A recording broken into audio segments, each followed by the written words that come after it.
ठीक है, देखो अभी हमें क्या पढ़ना है, फोर्स ऑन कर्व्ड सरफेसेस।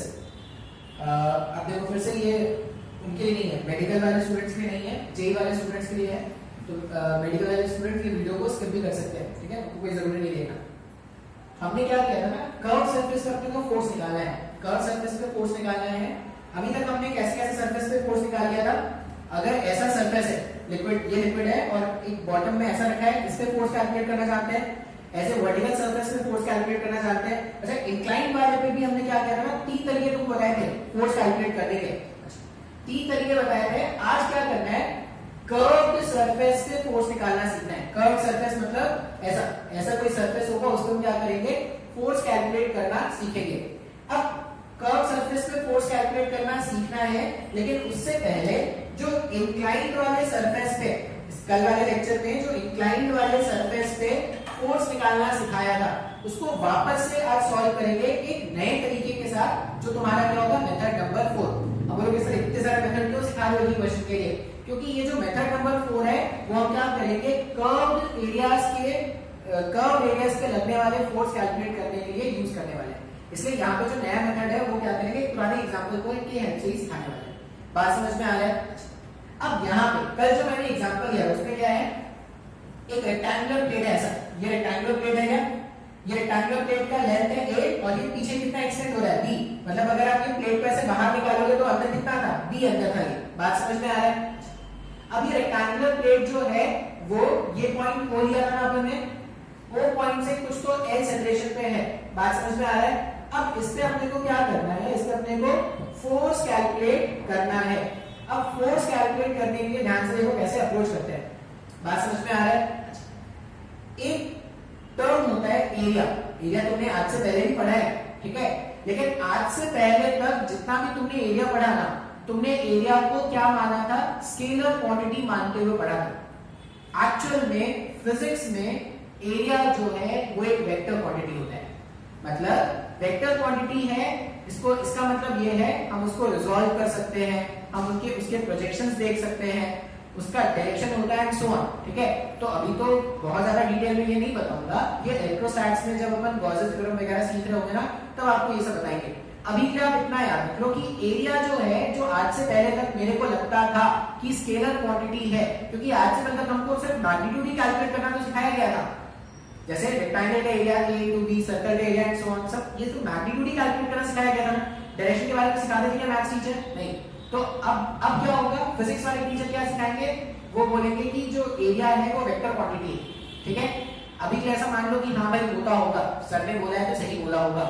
जब अपन गॉसेस थ्योरम वाले चैप्टर सीखेंगे ना, इलेक्ट्रोस्टैटिक्स, तब आपको वहां पे अच्छे से समझ में आएगा। बात समझ में आ रहा है। अच्छा, अभी ये प्लेट है, मैंने इसको ब्लैक से शेड करके दिखाया है, पता नहीं आपको कलर दिखेगा या नहीं। ये में ब्लैक से शेड करके मैंने जो दिखाया है वो क्या है, वो मेरा एरिया है, ये एरिया ऐसे a to b, इसका जो रेक्टेंगुलर एरिया है। अच्छा, ये एंगल अगर थीटा है, ध्यान से देखो तो, अगर ये एंगल थीटा, ठीक है, तो ये एंगल भी थीटा होगा ना, कैसे आप देख सकते हो, ये थीटा अगर है तो यहाँ पे जो बनता वो भी थीटा होगा ना, ऐसे तो ये z बनता, ये भी थीटा होता है। ये थीटा, ये वर्टिकली ऑपोजिट है क्या, अगर ये थीटा तो ये थीटा होता है, तो वर्टिकली। बात समझ में आ रहा है। अच्छा, अभी अगर ये मेरा सरफेस है, अगर ये मेरा सरफेस है, हमने क्या पढ़ा है कि किसी भी सरफेस पे प्रेशर के कारण जो फोर्स लगता है, किसी भी सरफेस पे प्रेशर के कारण जो फोर्स लगता है वो नॉर्मली ऐसा लगता है। बात समझ में आ रहा है। किसी भी सरफेस पे प्रेशर के कारण जो फोर्स लगता है उसका डायरेक्शन से नॉर्मली दिखाता है ना। बात समझ में आ रहा है। अब अगर वो नॉर्मली लगता है, अगर वो नॉर्मली लगता है, इसका मतलब ये जो फोर्स है इसके मैं दो कंपोनेंट्स निकाल सकता हूं क्या, देखो तो। अब अगर ये फोर्स का डायरेक्शन हो गया, मैंने ब्लू से दिखाया, ये जो एरो है वो क्या है, फोर्स है। फोर्स जो लिक्विड अप्लाई कर रही है इस इंक्लाइन प्लेट पर, वो इस एरो के हेल्प से मैंने दिखाया है। अभी अगर ये एंगल थीटा है, ये ऐसा समझो, ये एंगल थीटा है, इस वाले लाइन पर ये परपेंडिकुलर हो गया है, ये ब्लू से मैंने दिखाया, पता नहीं दिख नहीं रहा है वहां पे। ये ब्लैक वाले लाइन पर ये ब्लू वाला लाइन क्या होगा, परपेंडिकुलर ब्लैक वाले लाइन पे ये रेड वाला लाइन परपेंडिकुलर हो गया, तो जो उनके बीच का एंगल होगा वही दोनों के बीच का एंगल होने वाला है क्या? तो ये एंगल भी कितना होगा? थीटा होने वाला है ना? बात समझ में आ रहा है? अगर ये एंगल थीटा है, इसका मतलब ये जो फोर्स है ना, इस फोर्स को अगर आप रिजॉल्व करोगे तो फोर्स का एक कंपोनेंट इस तरफ आएगा जो फोर्स का हॉरिजॉन्टल कंपोनेंट है, और उसी फोर्स का एक कंपोनेंट इस तरफ आएगा जो क्या होगा? फोर्स का वर्टिकल कंपोनेंट है। डायग्राम बहुत इंपॉर्टेंट है समझना। अगर डायग्राम नहीं समझ में आ रहा है, स्टार्टिंग से वीडियो को देखो कैसे मैंने डायग्राम बनाया है, और हर एक चीज नोटिस करो। जब तक डायग्राम नहीं समझ में आएगा आप इसको सॉल्व नहीं कर पाओगे। हॉरिजॉन्टल कंपोनेंट मतलब ये क्या हो गया? f cos थीटा होता, और ये sorry f cos theta vertical component होता, और f sin थीटा इसका हॉरिजॉन्टल कंपोनेंट होता है। बात समझ में आ रहा है? अब इसका आपके को मैग्नीट्यूड निकालना है, ठीक है? मुझे क्वेश्चन में क्या करना है? ये जो फोर्स है F, इसी का तो मैग्नीट्यूड चाहिए ना। अब ये फोर्स मैग्नीट्यूड जो रिक्वायर्ड है, F जो मेरे को चाहिए, वो मैं ऐसा लिख सकता हूँ क्या? Root over of horizontal component plus root over of vertical component. इसको सॉल्व करेंगे तो जो भी फोर्स रिक्वायर्ड है वो मिल जाएगा क्या? बात समझ में आ रहा है? ये डायग्राम नोट करना। अब क्वेश्चन को सॉल्व करने के लिए क्या करेंगे? अलग सा डायग्राम बनाएंगे, ठीक है? अलग सा डायग्राम देखो कैसा है। इतना समझ में आया क्या? क्या फाइंड कर रहे हैं, क्या क्या मैंने मेंशन किया है, ये सब समझ में आ रहा है? हमने फोर्स दिखाया, फोर्स को हमने कैसे दिखाया? ये जो इंक्लाइंड सरफेस है उस पे नॉर्मली ऐसा दिखा दिया। इसके दो कंपोनेंट बना दिए, एक तो FH और एक क्या है? F vertical. अभी ये जो एरिया है ना, जिसको मैंने ब्लैक से शेड करके लिखा है, इसके दो कंपोनेंट बना सकते हैं क्या? तो ये मैंने ग्रीन से लिखा है, ऊपर जो लिखा है ना वो ग्रीन कलर का है। ये क्या हो जाएगा? F cos थीटा हो जाएगा यहाँ पे। ये जो होगा वो क्या हो जाएगा? एरिया cos कंपोनेंट होगा क्या? ये वाला, ये एरिया cos थीटा, और ये एरिया का sin कंपोनेंट होगा क्या? Area sin theta. मैंने क्या बताया? एरिया को क्या मान लेना है? वेक्टर मान लेना है। अब सॉल्व करना स्टार्ट करते हैं। मैं इसी डायग्राम में सॉल्व कर रहा हूं, आप क्या करोगे? अलग से डायग्राम बना लोगे।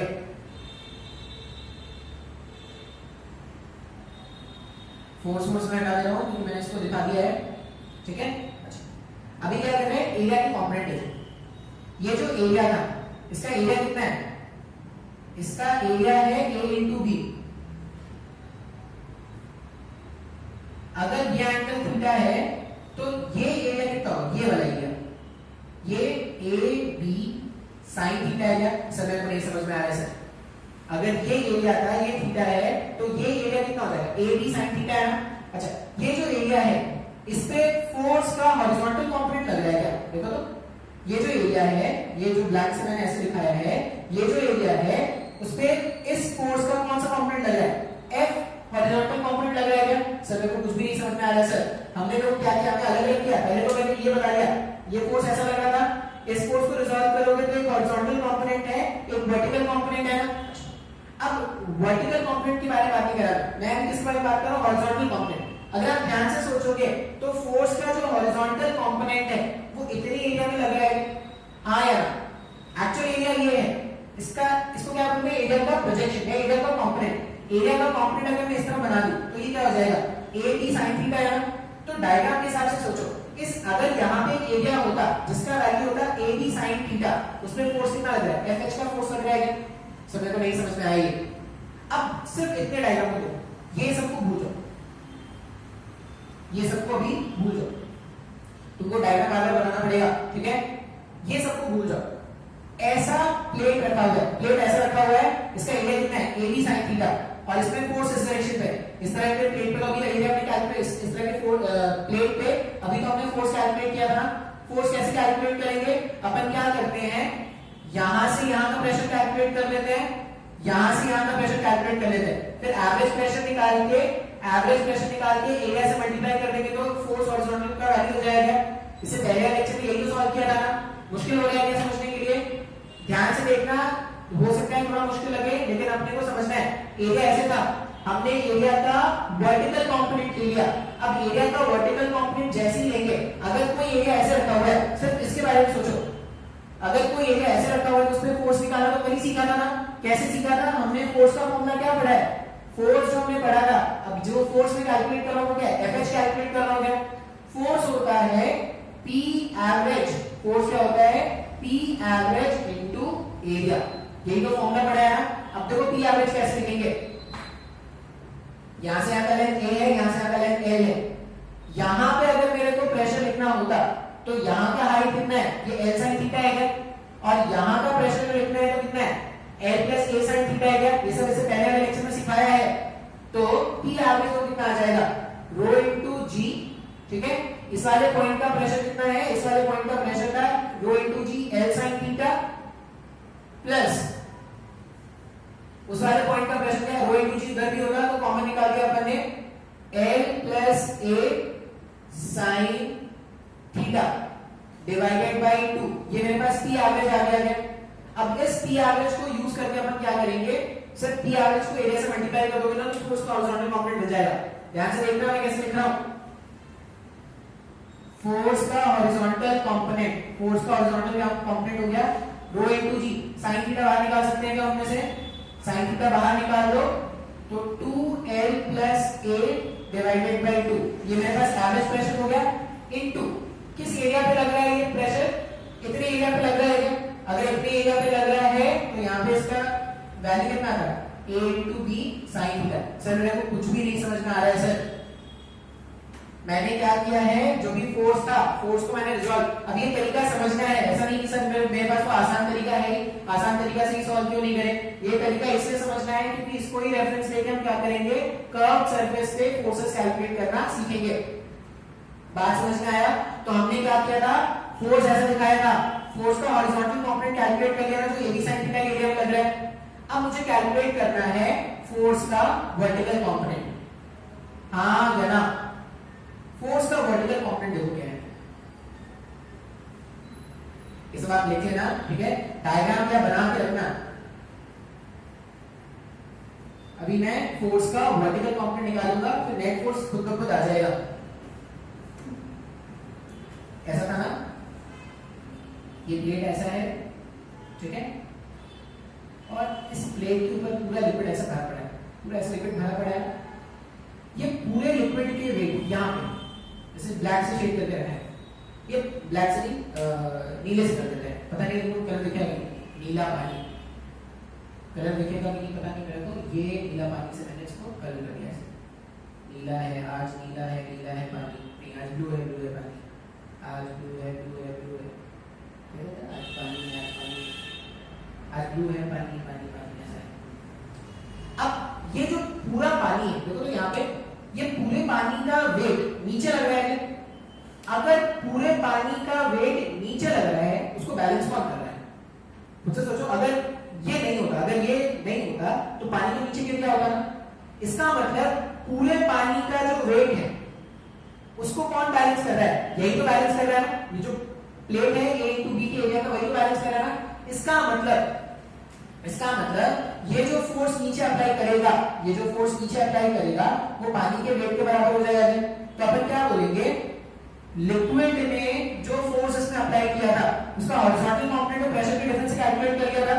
अब क्या कैलकुलेट करने वाले हैं, उसका वर्टिकल कंपोनेंट। ये याद रखना, जब भी क्वेश्चन में वर्टिकल कंपोनेंट पूछा जाए ना तो वर्टिकल कंपोनेंट का मतलब होता है weight of the liquid, weight of the liquid above the area। ये याद रखना, बहुत सारे क्वेश्चन में डायरेक्टली इसको यूज करेंगे। जब भी बोला जाए कि फोर्स का वर्टिकल कंपोनेंट निकालना है, फोर्स का वर्टिकल कंपोनेंट निकालना है तो क्या यूज करेंगे, weight of the liquid above the area. अभी देखो यहां पे मेरे को वेट निकालना है, वेट निकालने का मतलब क्या हो जाएगा, मेरे को वेट निकालने का मतलब मास इनटू जी करना पड़ता है, और मास को क्या लिखते हैं, डेंसिटी इनटू वॉल्यूम लिखते हैं। तो रो इनटू जी तो पहले लिख दो, डेंसिटी इनटू जी तो पहले लिख दो, वॉल्यूम लिखते हैं। अब ये जो पानी इमेजिन करो ना कैसा है, ये प्लेट पूरा ऐसे अंदर तक है, ये प्लेट पूरा ऐसे बाहर निकालोगे तो लिक्विड ऐसा बनता हुआ आएगा क्या, मतलब ये जो ट्रेपीजियम जो यहाँ पे बन रहा है वो एक्चुअली में बी डेप्थ तक नीचे है। ये जो ट्रेपीजियम यहाँ पे बना हुआ एक्चुअली में क्या है, बी डेप्थ तक अंदर है। तो अगर मुझे उसका वॉल्यूम जानना है, वॉल्यूम कैसे निकालेंगे, इसका एरिया इनटू बी कर दोगे तो इसका वॉल्यूम आ जाएगा क्या। अब इसका एरिया कैसे निकालते हैं ट्रेपीजियम का, ट्रेपीजियम का एरिया होता था half sum of parallel sides, half sum of parallel sides. ये जो लेंथ है वो l sin थीटा है और ये जो लेंथ है वो l plus a sin theta है ना। दोनों से अगर मैं साइन थीटा बाहर निकाल दूं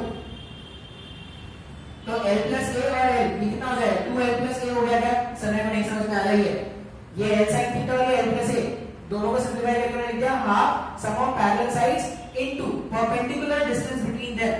दोनों के बीच का परपेंडिकुलर डिस्टेंस ये होगा क्या? अगर ये एंगल थीटा का डायग्राम में देखना ये थीटा है, अगर ये लेंथ a है तो ये a cos थीटा होगा ना। तो दोनों के बीच का जो परपेंडिकुलर दूरी है वो कितना है? a cos theta. सर मेरे को नहीं समझ में आया, ये मैंने क्या फाइंड किया है? मैंने सामने वाले का एरिया फाइंड किया। अब ये जो एरिया है वो पीछे कितना जा रहा है? b अमाउंट जा रहा है ना, तो वॉल्यूम कितना हो जाएगा? Area into b। Area into height करते हो वही तो वॉल्यूम होता है ना, तो वहां से मेरे पास फोर्स का वर्टिकल कंपोनेंट आ गया। सर नहीं आया समझ में? हाँ या ना? थोड़ा मुश्किल है लेकिन इंपॉर्टेंट है, इंपॉर्टेंट है, इसलिए अपने को क्या करना है? याद करके रखना है। अब देखो मेरे पास फोर्स का वर्टिकल कंपोनेंट भी आ गया। मेरे पास फोर्स का वर्टिकल कंपोनेंट कितना आ गया? फोर्स का वर्टिकल कंपोनेंट है rho into g sin theta divided by 2, ठीक है? और क्या आएगा? ऐसा लिख दो sin थीटा और यहां पे आएगा 2l plus a into b cos theta. Force का हॉरिजॉन्टल कंपोनेंट कितना आएगा? Rho into g sin theta by 2 का टर्म इधर भी आएगा, 2l प्लस a इधर भी आएगा, ab और यहां पे आएगा sin थीटा। अब इन दोनों को स्क्वायरिंग एडिंग कर दोगे, जैसी स्क्वायरिंग एडिंग कर दोगे ये टर्म यहां पे भी ये टर्म यहां पे भी कॉमन निकाल सकते हैं ना, cos square theta plus sin square theta. जब सॉल्व करोगे वहां आ जाएगा, तो फोर्स का मैग्नीट्यूड कितना आ जाएगा? फोर्स आ जाएगा rho into g sin theta, ऐसा लिख दो इसको, rho into g ab 2l plus a sin theta divided by 2। कल वाले लेक्चर में भी ये फाइंड किया था, कल वाले लेक्चर में कुछ आसान तरीकों से फाइंड किया था। आज तरीका थोड़ा कॉम्प्लिकेटेड है लेकिन अपने को सीखना है। इसको क्या बोलते हैं? Projection method. प्रोजेक्शन मेथड क्या यूज करें? देखो ऐसा ना यदि समझाया इसको थोड़ा कॉम्प्लिकेटेड लग रहा हो, एक्चुअली में बहुत ही आसान है। जो भी जब भी इंक्लाइंड सरफेस हो, ठीक है, फोर्स कैसे निकालना? फोर्स का हॉरिजॉन्टल कंपोनेंट निकालने के लिए आप क्या करना? एरिया का प्रोजेक्शन देख लेना, वर्टिकल प्रोजेक्शन। फोर्स का अगर हॉरिजॉन्टल कंपोनेंट निकालना है तो एरिया का वर्टिकल प्रोजेक्शन देख लेना, और फोर्स का अगर वर्टिकल कंपोनेंट निकालना है तो जितना उसने वेट कंटेन किया है लिक्विड ऑफ द जो भी लिक्विड होगा उसका वेट होगा, वही क्या होगा? वर्टिकल कंपोनेंट होगा। आई होप ये मेथड नंबर 4 आपको समझ में आया है, हाँ या ना? बात समझ में आया क्या? Method number 4। इसी को रेफरेंस लेके हम क्या करेंगे? कर्व्ड एरिया में फोर्सेस कैलकुलेट करना सीखेंगे, ठीक है?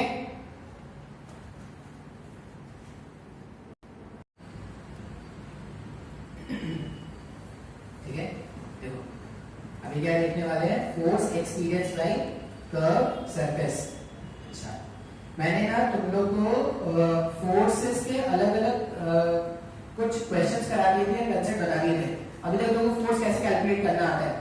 अगर ऐसा सरफेस है, प्लेन सरफेस, इस पे फोर्स कैलकुलेट करना आता है, rho into g into H into इसका एरिया, ठीक है?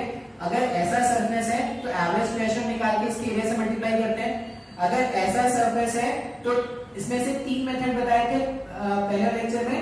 अच्छा, और एक बताया था तुमको प्रोजेक्शन वाला मेथड। प्रोजेक्शन वाला मेथड थोड़ा कॉम्प्लिकेटेड था, ठीक है? फॉर द टाइम भी तुमको ऐसा लग रहा होगा कि प्रोजेक्शन वाला मेथड थोड़ा कॉम्प्लिकेटेड है, लेकिन प्रोजेक्शन वाला मेथड इंपॉर्टेंट है इस तरह के टॉपिक को समझने के लिए। अब हम क्या करने वाले हैं? Force experience by curved surface, ठीक है? Force experience by curved surface due to liquid, ये पढ़ने वाले हैं। बात समझ में आ रहा है क्या? अच्छा, ये टॉपिक मेडिकल के लिए नहीं है, जेई वाले बच्चों के लिए है। अब इसका डायग्राम बनाते हैं। डायग्राम कैसा है? मान लो ये हमारा लिक्विड का सरफेस है, ये लिक्विड ऐसा रखा हुआ है, और जो कर्व्ड सरफेस है ना वो ऐसा है। कैसा? तो सिलिंड्रिकल है, ये कैसा है? इस तरह का शेप है और वो अंदर तक है। तो ये कैसा शेप आ रहा है? समझ में आ रहा है क्या? ऐसा समझ लो सिलेंडर है, सिलेंडर को मैंने काट के ऐसा रखा हुआ है।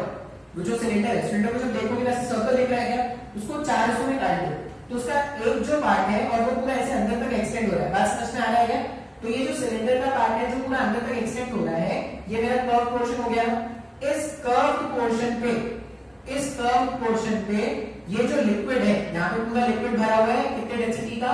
रो डेंसिटी का लिक्विड भरा पड़ा है, इस रो डेंसिटी वाले लिक्विड ने इस कर्व सरफेस पे कितना फोर्स लगाया होगा ये मुझे जानना है।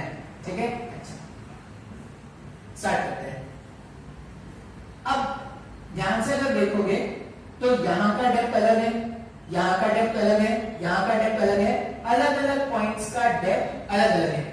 अगर अलग अलग पॉइंट्स का डेप्थ अलग अलग है मतलब हर पॉइंट का प्रेशर अलग अलग है। अगर हर पॉइंट का प्रेशर अलग अलग है इसका मतलब हर पॉइंट का प्रेशर अगर अलग अलग है तो हर पॉइंट पे लगने वाला फोर्स भी अलग होगा। अगर हर पॉइंट पे लगने वाला फोर्स अलग है इसका मतलब मेरे को इंटीग्रेशन का हेल्प लेना पड़ेगा, फिर इंटीग्रेशन नहीं कर पाएंगे। अब इंटीग्रेशन का हेल्प लेने के लिए तुम क्या करते हैं, डायग्राम को थोड़ा इस तरह से ये बना लेते हैं। अभी ऐसा मान लो, ध्यान से कैसे सॉल्व करेंगे, इससे कोई वर्टिकल एंगल, ये जो मेरा वर्टिकल एंगल ना उससे कुछ थीटा एंगल पर, यहाँ पे अलग अलग पॉइंट का अलग अलग क्रॉस सेक्शन एरिया है। ठीक है, तो हमने क्या किया, इससे कुछ थीटा एंगल पर एक सरफेस इमेजिन किया है। ऐसा डायग्राम में दिख रहा है क्या, हमने क्या किया, थीटा एंगल पर एक सरफेस इमेजिन किया है। अब ये सरफेस कैसा है, ये सरफेस या ये अपने को सिर्फ फ्रंट व्यू दिख रहा है, एक्चुअली पूरा अंदर तक है। जब इसको बाहर निकालोगे ऐसे पूरा बाहर आ जाएगा, बात समझ में आ रही है। तो ये पूरा ऐसा अंदर तक है। हमने क्या बोला, थीटा एंगल पे एक एरिया का एलिमेंट कंसीडर कर लो और इस एरिया को हम क्या मान लेते हैं, इसका एरिया कितना है, DA। हाँ या ना। फिर ये जो एरिया है, यहां पर ये जो एरिया है इस पे अगर मेरे को फोर्स दिखाना है तो फोर्स कैसे दिखाएंगे, इस पे जो भी क्रॉस सेक्शनल एरिया होता है उसमें फोर्स हमेशा सरफेस के परपेंडिकुलर लगाना है। अगर ये DA मेरा सरफेस हो गया तो इसमें जो फोर्स लगेगा लिक्विड के कारण, इसमें जो फोर्स लगेगा लिक्विड के कारण वो कुछ तो इस तरह का आएगा। बात समझ में आ रहा है, परपेंडिकुलर फोर्स आएगा। अब स्मॉल एरिया है तो जो फोर्स जनरेट हुआ वो मान लो DF का है। ये जो फोर्स यहाँ पे जनरेट हो रहा है इस एरिया पे, इस DA एरिया पे, वो कितना हो रहा है, DF। अच्छा, अब अगर मेरे पास ये DF है, अगर ये फोर्स DF है तो मैं फोर्स को रिजॉल्व भी करके लिख सकता हूं क्या, ध्यान से देखो तो ये थीटा, तो ये कितना, ये भी थीटा होगा ना।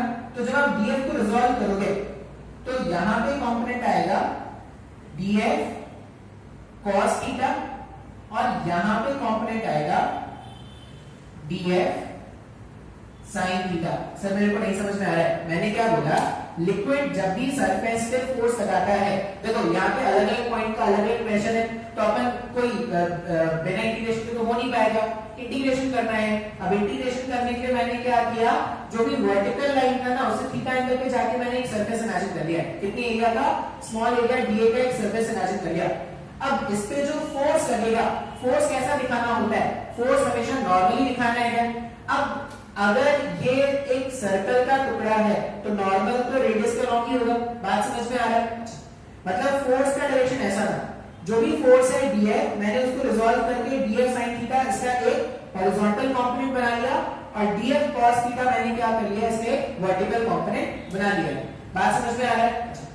एक और चीज, ये जो एरिया है DA, ये जो एरिया है ऐसा है ना, तो हमारे पास स्मॉल एरिया जो हमने बनाया है DA, ध्यान से देखना ये सब, ये जो होगा वो हॉरिजॉन्टल से कुछ एंगल पे है। अब देखो एंगल कैसे घूमेगी, ये ब्लू एरिया पे ये लाइन परपेंडिकुलर है क्या, ये ब्लू लाइन पर ये ब्लैक वाला लाइन परपेंडिकुलर हो गया और ये डॉटेड लाइन पर ये परपेंडिकुलर हो जाता।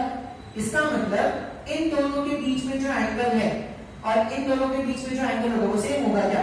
तो अगर ये DA है तो ये एंगल थीटा हुआ क्या, हाँ या ना। ये डीए है तो ये एंगल थीटा हो गया। अच्छा, इससे पहले वाले लेक्चर में मैंने तुमको बताया था कि एरिया को क्या करेंगे, वेक्टर मानेंगे। अगर एरिया को वेक्टर मानेंगे तो उसके कंपोनेंट्स बना सकते हैं ना। अब अगर आप उसके कंपोनेंट्स बनाओगे ना तो डीए का एक कंपोनेंट इधर आएगा जो क्या हो जाएगा डीए cos थीटा, और इसी डीए का एक कंपोनेंट इस तरफ आएगा जो क्या होगा डीए sin थीटा। हर एक टर्म ध्यान से समझो। देखो डेरिवेशन जो होगा वो हो सकता है थोड़ा सा मुश्किल लगे, लेकिन एक बार ये समझ में आ गया ना तो उसके क्वेश्चंस जो होंगे बहुत ही आसान होंगे। क्वेश्चन सॉल्व करना आसान है, डेरिवेशन हो सकता है थोड़ा मुश्किल लगे। हमने क्या बोला, जो एरिया था डीए उसके अगर मैं कंपोनेंट्स बनाता तो एक कंपोनेंट डीए cos थीटा इधर आता और एक इसका vertical component DA sin theta आता। बात समझ में आ रहा है? अच्छा, अब अगर मैं फोर्स लिखूं डीएफ, मुझे तो फोर्स कैलकुलेट करना है। डीएफ के वैल्यू का वैल्यू अगर मैं लिखूं डीएफ जानने के लिए मुझे यहां से यहां का हाइट जानना पड़ेगा। डीएफ अगर मैं कैलकुलेट करना है, इस पॉइंट पे अगर मैं फोर्स कैलकुलेट करना चाहता हूं तो यहां पे प्रेशर जानना पड़ेगा। प्रेशर जानने के लिए इसका डेप्थ जानना जरूरी है। तो ऐसा मान लो कि कुछ तो h डेप्थ पर है, जो भी एरिया डीए हमने कंसीडर किया है वो सरफेस से कुछ तो h डेप्थ पे कंसीडर किया है। अगर सरफेस से कुछ h डेप्थ पर है तो जो भी फोर्स जनरेट होगा वो क्या होगा, प्रेशर रो into g into h, pressure रो इनटू जी इनटू h, और एरिया कितना है यहाँ पे, एरिया डीए का एरिया है, हाँ या ना, एरिया यहाँ पे डी है। अभी ये डीएफ का वैल्यू हो गया रो into g into H DF. अच्छा, अगर मैं एलिमेंट यहां पे कंसीडर करता तो ये डीएफ का वैल्यू कुछ अलग आता है, यहां पे एलिमेंट कंसीडर करो डीएफ का वैल्यू कुछ अलग आएगा। अच्छा, अब यहां पे अलग, यहां पे अलग, यहां पे अलग, यहां पे अलग, तुम इसको इंटीग्रेट कर पाओगे क्या? क्यों? एच भी वेरिएबल है, डी भी वेरिएबल है, एक इंटीग्रेशन में दो वेरिएबल सॉल्व कर पाओगे क्या? नहीं। अब अगर इसको सॉल्व नहीं कर पाएंगे तो हम क्या करेंगे, इसको रिजॉल्व करेंगे। रिजॉल्व करने से क्या होगा, जितने भी फोर्स है, मान लो ये डीएफ इस तरह है, इसका एक कंपोनेंट इधर और एक कंपोनेंट इधर है, ये फोर्स अगर इधर होगा तो इसका एक कंपोनेंट इधर और एक कंपोनेंट इधर है। आप ये सारे फोर्सेस को ऐड नहीं कर पाते, क्यों? क्योंकि इसका डायरेक्शन अलग, इसका डायरेक्शन अलग, इसका डायरेक्शन अलग, सारे फोर्सेस का डायरेक्शन अगर अलग अलग होता है तो उसको कैसे ऐड करेंगे? उसको हम वेक्टरली ऐड करेंगे क्या? मुश्किल लग रहा है क्या?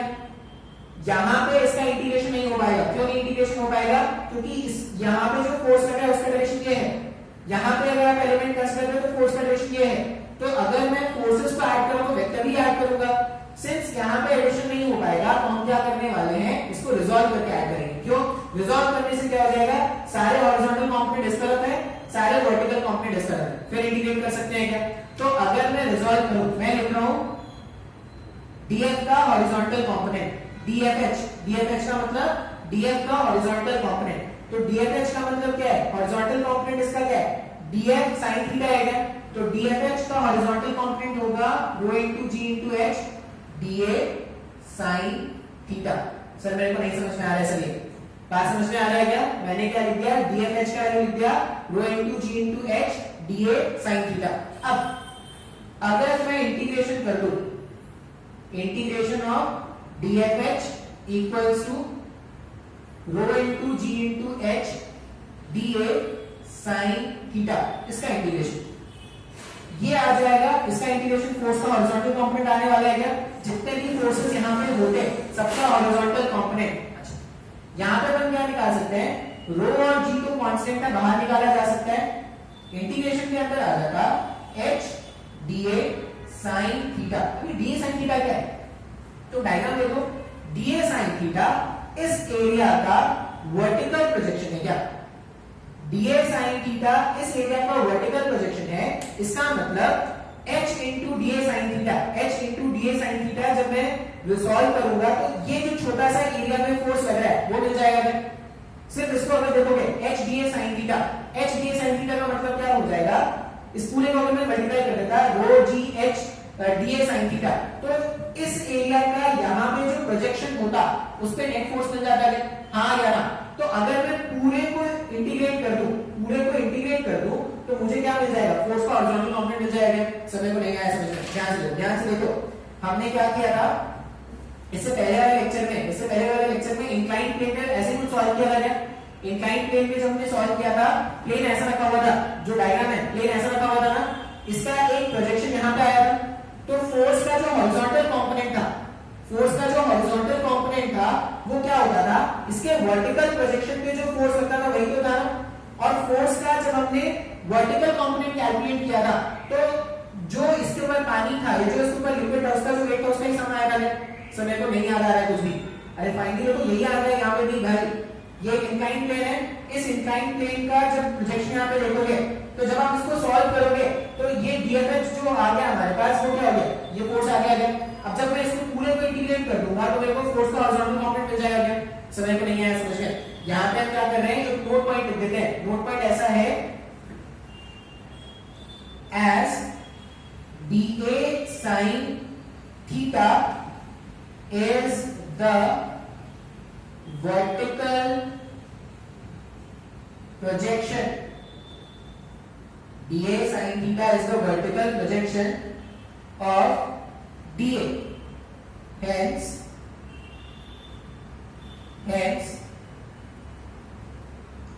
integration of rho g h dA sin theta, integration of rho g h dA sin theta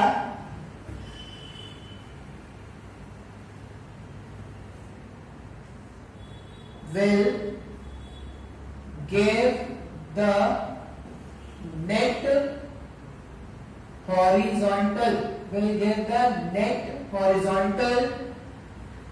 component, will give the net horizontal component of the force applied by the liquid। हाँ या ना? कैसे हमने कंक्लूजन निकाला? हमने incline plane पे इससे पहले वाले क्लास में पढ़ा था, ऐसा अगर ऐसा इंक्लाइन होता था तो फोर्स का हॉरिजॉन्टल कंपोनेंट क्या आता था? फोर्स का हॉरिजॉन्टल कंपोनेंट इसके वर्टिकल प्रोजेक्शन पे लगने वाला जो फोर्स होता था वही तो आता था ना। तो अगर मैं इसको मानूं तो इसका वर्टिकल प्रोजेक्शन ये होगा।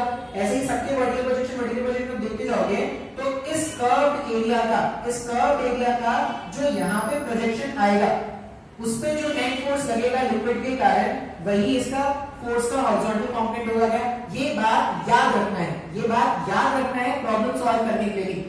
प्रॉब्लम सॉल्व कैसे करेंगे? अगर मेरे को फोर्स का लिक्विड ने जो फोर्स लगाया है उसका मेरे को हॉरिजॉन्टल कंपोनेंट जानना है, नेट हॉरिजॉन्टल कंपोनेंट, तो मैं क्या करूंगा, गिवन एरिया का वर्टिकल प्रोजेक्शन देखूंगा। अब गिवन एरिया के वर्टिकल प्रोजेक्शन पर जो भी फोर्स लगने वाला है, गिवन एरिया के वर्टिकल प्रोजेक्शन पे जो भी फोर्स लगने वाला है वही क्या होगा, नेट फोर्स का हॉरिजॉन्टल कंपोनेंट होगा। तो ऐसे ही dA sin थीटा जो वर्टिकल प्रोजेक्शन ऑफ dA है, hence integration rho g dA sin theta जो है will give the net horizontal component of the force applied by the liquid. ठीक है, तो मुझे इसको सॉल्व करने के बाद क्या मिल जाएगा, हॉरिजॉन्टल कंपोनेंट, फोर्स का हॉरिजॉन्टल कंपोनेंट। फोर्स का वर्टिकल कंपोनेंट अभी भी बचा है। ठीक है, अब फोर्स का वर्टिकल कंपोनेंट निकाल लेंगे, फोर्स का हॉरिजॉन्टल कंपोनेंट निकालेंगे तो नेट फोर्स मिल जाएगा। अच्छा, अभी हो सकता है कि सर ये तो बहुत कॉम्प्लिकेटेड है, इसको कैसे सॉल्व करेंगे समझ में नहीं आ रहा, ऐसा लग सकता है। मैं एक क्वेश्चन कराऊंगा, आपको समझ में आ जाएगा ये क्वेश्चन कैसे सॉल्व करना है। बात समझ में आ रहा है क्या? तो फोर्स का हॉरिजॉन्टल कंपोनेंट कैसे निकालेंगे, गिवन एरिया के वर्टिकल प्रोजेक्शन पे, ये लिखिए ना नोट करके, गिवन एरिया के वर्टिकल प्रोजेक्शन पर जो भी नेट फोर्स लगेगा वही फोर्स का हॉरिजॉन्टल कंपोनेंट होगा। क्या नेक्स्ट नोट यहाँ पे क्या आएगा रख लेना, फोर्स का वर्टिकल कंपोनेंट। ठीक है, फोर्स का वर्टिकल कंपोनेंट, ये तो बहुत ही आसान है फाइंड करना। फोर्स का वर्टिकल कंपोनेंट, ये जो फोर्सेस का वर्टिकल कंपोनेंट वो क्यों आ रहा है, ये सरफेस जो है उसने एक लिक्विड कंटेन करके रखा है। अब इस लिक्विड का पूरा वेट यही संभाल रहा है।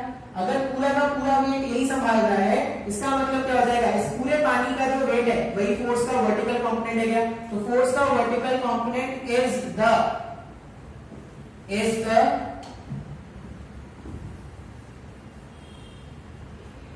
the weight of liquid, weight of the liquid above the surface। कौन सा सरफेस है यहाँ पे, है क्या? ये दो नोट पॉइंट आप याद रख लो। मैं एक क्वेश्चन अभी सॉल्व कराऊंगा, आपको सारा कुछ समझ में आ जाएगा। तुमको लग रहा है कि बहुत कॉम्प्लिकेटेड लग रहा है, समझ ही नहीं आ रहा है कुछ भी, एक प्रॉब्लम सॉल्व कराऊंगा तुमको समझ में आ जाएगा ये। चलो इसको नोट कर लो, एक क्वेश्चन सॉल्व करके देखते हैं। क्वेश्चन कैसे सॉल्व करेंगे ध्यान से देखिए। एक बार देख लेते हैं रिकॉर्ड हो रहा है कि नहीं है। कैमरा थोड़ा परेशान करता है। Record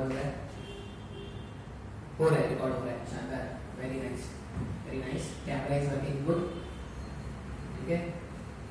for good people camera is also working good. तुम लोग यार पढ़ाई नहीं करते यार, बैच 3 वाले तो बहुत कंप्लेंट आ गई तुम लोगों की। कोई नहीं बोल रहा है तो पढ़ाई करो, पता नहीं क्या कर लो, घर पे जाके सो जा रहे हो। इतना अब तो टाइम भी बहुत होता है भाई, इतना टाइम है। मूवी देख रहे हो, व्हाट्सएप कर रहे हो, चैट कर रहे हो, फेसबुक कर रहे हो, ट्विटर जो भी कर रहे हो, फिर भी तो 24 घंटे है यार, पढ़ लो थोड़ा। मेडिकल में भी क्या है, बहुत ही कम लोग ऐसे जो पढ़ रहे हैं, हार्डली। मैं बोलूँ ना तो बैच 3 में मेरे को लगता है 4 से 5 लोग पढ़ते हैं। 4 से 5 लोग जो होते हैं वो सॉल्व कर लेते हैं कभी कभार। और मेडिकल वाले में 10 लोग हैं, इससे ज़्यादा लोग नहीं है। बाकी लोग ने ना एकदम वो ओब्लीवियन हो गए, उनको लग रहा है कि भाई दुनिया तो बचेगी नहीं, तो पढ़ के क्या करूँ। तो दुनिया बचेगी यार, और बहुत ज़्यादा मुश्किल हो जाएगा, ठीक है। क्योंकि एक बार लॉकडाउन खत्म हो गया ना तो चीज़ें इतनी जल्दी जल्दी होना स्टार्ट हो जाएगा, तुमको लगेगा कि कुछ हो नहीं रहा है, कुछ समय नहीं मिल रहा है। तुम उस समय रिग्रेट करोगे, इतना टाइम मिला था अच्छा खासा, उसको अच्छे से यूटिलाइज करना चाहिए था। अभी तुम बहुत लोग हैं जो लेक्चर भी नहीं देख रहे, ठीक है। वो आधा अधूरा थोड़ा बहुत लेक्चर देख लिया, नहीं नोट्स बनाना नहीं बनाना, इसका कोई गारंटी नहीं है। देखो मैं या कोई भी तुमको ना घर में डराने को या धमकाने को नहीं आया, कि तुमको खुद से समझना चाहिए कि पढ़ना है या नहीं, ठीक है। और इतना अच्छा टाइम मिला है यार, अभी इतना अच्छा टाइम मिला है, तुम घर बैठ के कितना कुछ सीख सकते हो। टाइम अच्छे से यूटिलाइज करो भाई। तो ठीक है ना, हफ्ते में तुमको अगर लग रहा है कि बहुत ज़्यादा पढ़ लिया तो तुम 1 दिन का ब्रेक ले लो, तुम 2 दिन का ब्रेक ले लो अगर तुमको चाहिए तो। इतना टाइम है, इससे ज़्यादा टाइम में कभी नहीं मिलेगा। सीरियसली बोल रहा हूँ, अप्रॉक्सीमेटली 2 महीने का जैसे लॉकडाउन है, 2 महीने में कितना कुछ सीखा जा सकता था, कितना कुछ अच्छा किया जा सकता है, ठीक है। एक क्वेश्चन देखते हैं, क्वेश्चन से आपको ज़्यादा अच्छे से समझ में आएगा।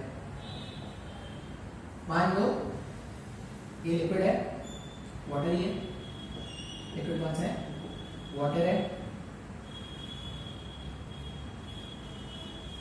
जैसे एक क्वार्टर सर्कल है, क्या है, क्वार्टर सर्कल है, और पूरा सिलेंडर है, मतलब पूरा अंदर तक है। अच्छा, पूरा अंदर तक कितना है, तो इसका अंदर जो लेंथ है ना, जैसे अंदर जो लेंथ है वो मान लो कितना है, 4 मीटर ले लेते हैं, ठीक है। अंदर ये पूरा पाइप के जैसा था, ठीक है, और अंदर कितना है, 4 मीटर है। इसका रेडियस, इसका खुद का रेडियस बताया गया है 5 मीटर का। इसका खुद का रेडियस बताया गया है 5 मीटर का, और यहां से यहां का डेप्थ बताया गया है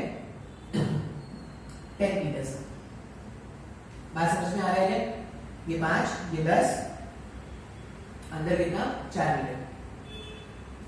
और लिक्विड कौन सा है, वाटर। और ये हमारा कर्व पोर्शन है ए बी। क्वेश्चन में पूछा गया है फाइंड द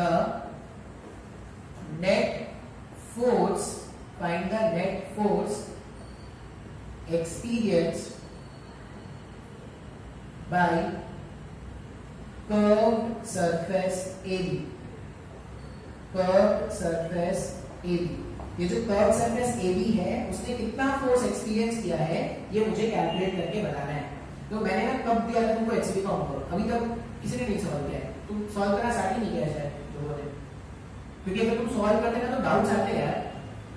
या तो तुम क्या करते हो ना, सोल्यूशन, एक तो ये अगर मैं कोई क्वेश्चन को ना सॉल्व कर रहा हूं तो ये मत करना कि नेट से ढूंढ के सोल्यूशन तुम मेरे को चिपका रहे हो।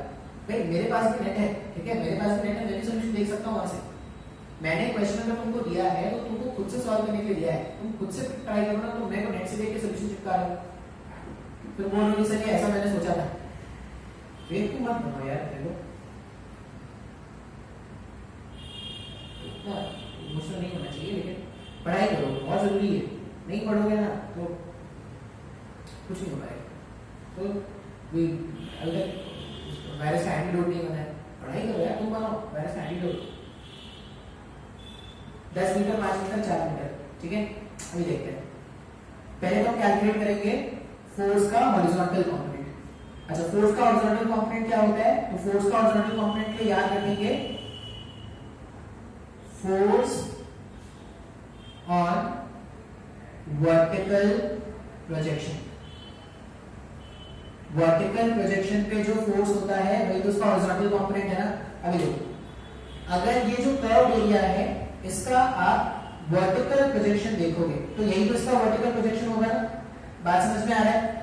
इसका एरिया क्या है? ये जो है यहां से यहां तक ये 5 मीटर है ना, ये 5 मीटर और ये अंदर कितना जा रहा है? 4 मीटर अंदर जा रहा है क्या? तो 5 और ये अंदर 4, मतलब एक रेक्टेंगुलर प्लेट है क्या? इधर से 5 और अंदर 4, एक रेक्टेंगुलर प्लेट है जिसका एरिया कितना है? 5 × 4 20 मीटर है क्या? तो यहां पर अपन क्या लिखेंगे? Force on vertical projection. अब यहां से यहां आते हो प्रेशर चेंज हो रहा होगा, तो अपन ऐसा लिख सकते हैं, क्या लिख देंगे इसको? Average pressure into area. अब एवरेज प्रेशर कितना है? तो एवरेज प्रेशर के लिए देखो, यहां का प्रेशर प्लस यहां का प्रेशर डिवाइडेड बाय 2 कर देंगे, एवरेज प्रेशर आ जाएगा। तो मेरे पास पहला टर्म क्या आने वाला है? रो इनटू जी। रो का वैल्यू लिख देते हैं ना, ये अभी ऐसे लिख देते हैं, rho into g into H.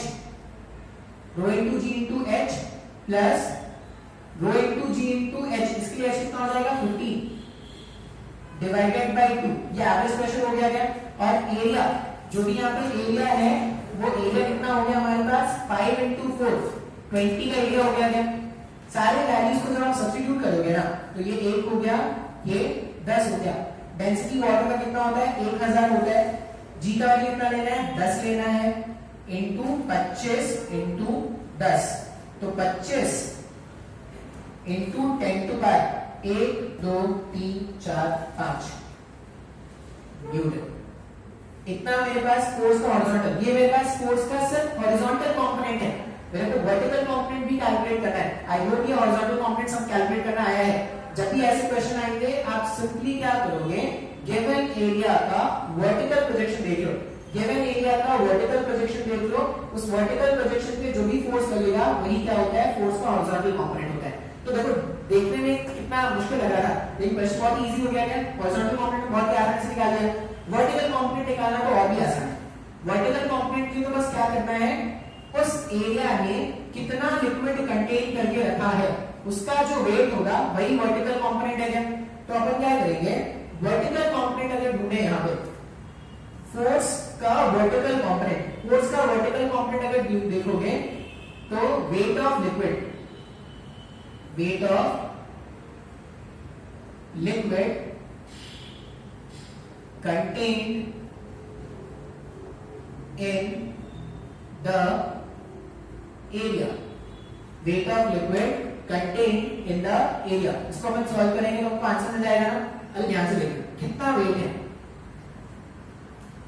इसका।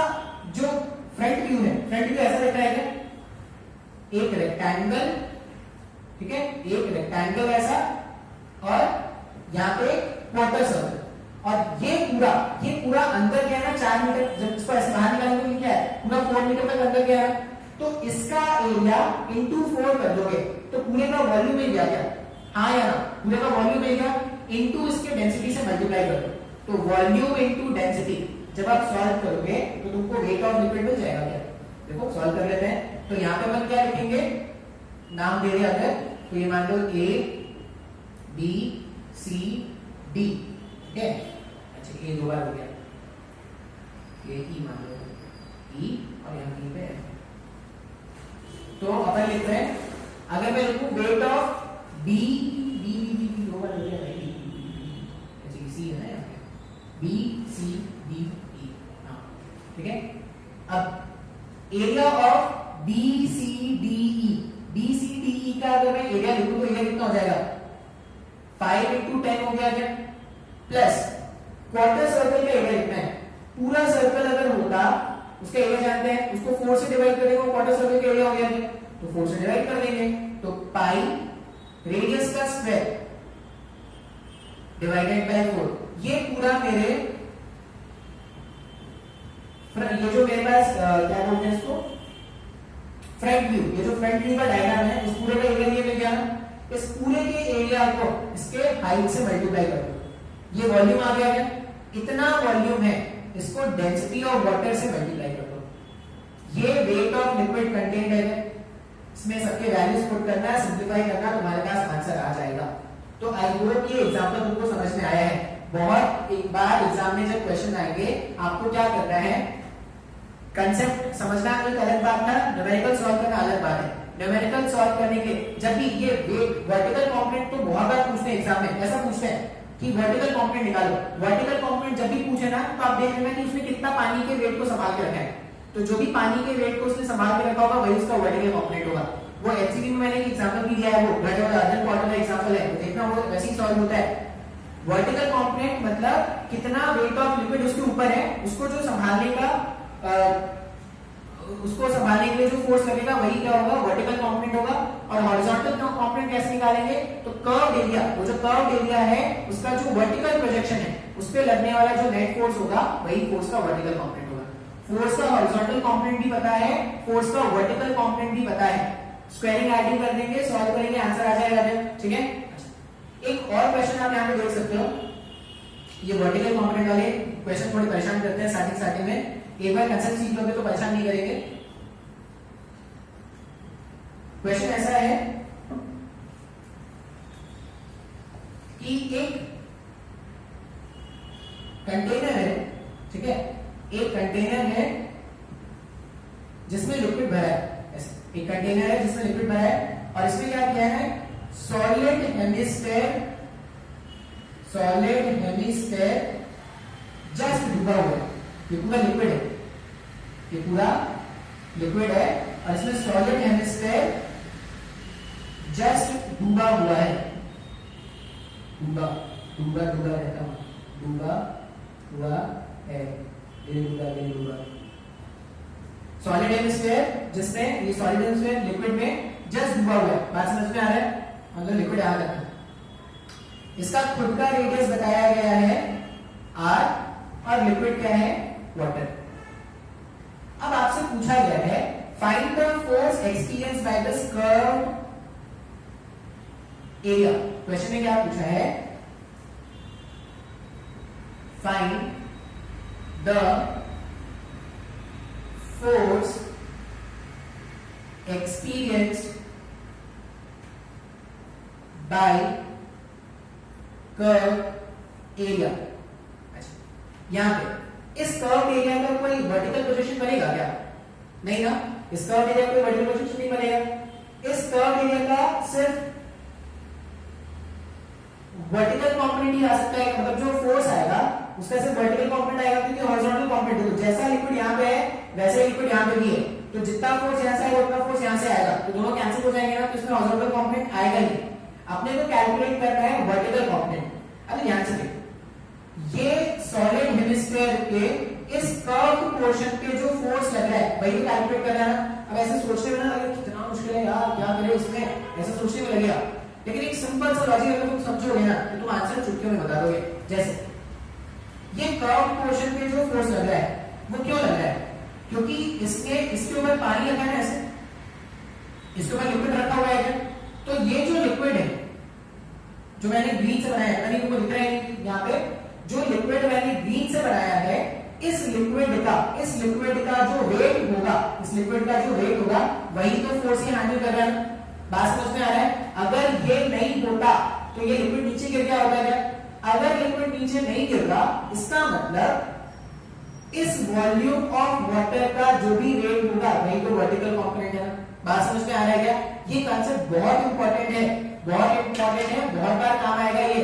जब भी वर्टिकल कंपोनेंट पूछा जाए ना तो सिंपली क्या करना, आप देखना कि उसने कितने लिक्विड के वेट को संभाल रखा है, तो उसने कितने लिक्विड के वेट, अब जस्ट डूबा है मतलब क्या है, यहां से जस्ट डूबा हुआ है, इतना ही लिक्विड के वेट को इसने संभाल रखा है क्या, तो इसका आंसर क्या होगा, इसका आंसर अब देखो कैसे निकालते हैं।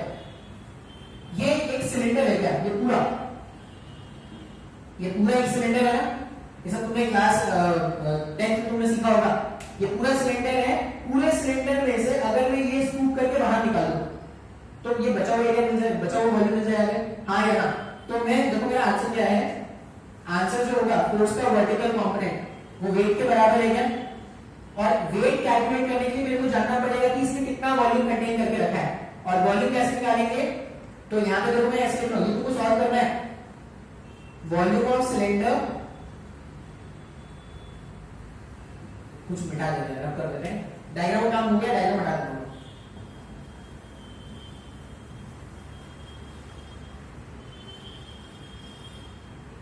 वेट, अपन जो फोर्स कैलकुलेट करने वाले इसको क्या लिख रहे हैं? Weight of liquid, weight of liquid above the curved surface, above the curved surface, यही तो अपने को कैलकुलेट करना है, ठीक है। Weight of liquid above the curved surface कैसे लिखेंगे? तो वेट लिखने के लिए वॉल्यूम जानना पड़ेगा, तो क्या करने वाले हैं? Volume of cylinder minus volume of semi क्या था वो? सेमी हेमिस्फीयर, अच्छा हेमिस्फीयर, हाँ हेमिस्फीयर, ठीक है, इनटू इसमें क्या कर देंगे? Into density of water multiply कर देंगे, आंसर आ जाएगा क्या? अब देखो वॉल्यूम ऑफ सिलेंडर, जो सिलेंडर बन रहा है ना उसका रेडियस भी आ रहा है, उसका हाइट भी आ रहा है, डायग्राम देखो ध्यान से, उसका रेडियस भी आ रहा है और हाइट भी आ रहा है, तो वॉल्यूम कितना हो जाएगा? पाई आर स्क्वायर एच होता है क्या? मतलब पाई आर क्यूब हो जाएगा वो, माइनस वॉल्यूम ऑफ हेमिस्फीयर क्या होता है? 2/3 पाई आर क्यूब, यही तो होता है ना, into density of water. Solve करेंगे तो आंसर क्या है? आंसर है pi R cube 3 density of water, ये आंसर। मुश्किल लग रहा था क्या देखने में? देखने में मुश्किल लग रहा था, सॉल्यूशन बहुत ही आसान है क्या? तो इस तरह के क्वेश्चन हमारे पास आएंगे, finding the force on curved surfaces, ठीक है। अप्रोच याद रखना है, अगर तुम उसका हॉरिजॉन्टल कंपोनेंट निकालना चाहते हो तो वर्टिकल प्रोजेक्शन देख लो, और अगर वर्टिकल कंपोनेंट निकालना चाहते हो तो बस वो देख लो कि लिक्विड ने कितना वेट संभाल रखा है, सर वो जो सरफेस है उसने कितना वेट संभाल रखा है। आई होप ये समझ में आया होगा। थोड़ा मुश्किल होता है क्योंकि पहली बार ऐसा कुछ पढ़ रहे हैं, ठीक है। इसके बाद अपन जो पढ़ेंगे, इसके बाद जो टॉपिक पढ़ेंगे वो शायद आपको आसान लगे, तो अब क्या करेंगे? नेक्स्ट टाइम से अपन एक्सेलरेटेड फ्लूइड पढ़ेंगे, ठीक है। चलो फोर्सेस वाला टॉपिक खत्म हुआ, इतना ही है हमारे पास। क्वेश्चन जरूर सॉल्व करना।